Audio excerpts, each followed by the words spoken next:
Sharhi a kan babban taron da dimokuraɗiyya za ta yi a jamhuriyar Nijar. Kada dai ku manta, kada ku sha'afa, in ba ku taɓa ziyartar shafinmu ba, to ku danna mana subscriber sannan ku taɓa mana alamar ƙararrawa, domin ko shi zai tabbatar muku da cewa da zarar mun ɗaura muku sabon labari zai zo muku. Shin ko kun san jamhuriyar Nijar shugabancin ƙasar da ta fara gudanar da taron da ta fara yi?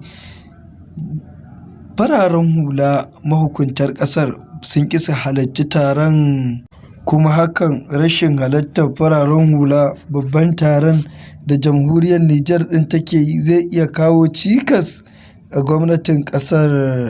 Gwamnatin sojin Nijar ɗin ta fara gudanar da taron ne domin yadda za ta tsara yadda za a ba wa fararen hula gwamnatin.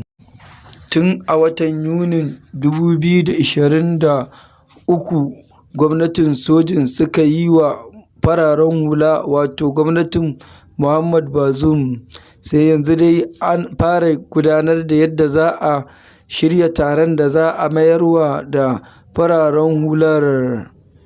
To kada dai ku sha'afa, kada ku manta, in ba ku taɓa ziyartar shafinmu ba, ku danna mana subscriber sannan ku taɓa mana alamar ƙararrawar sanarwa.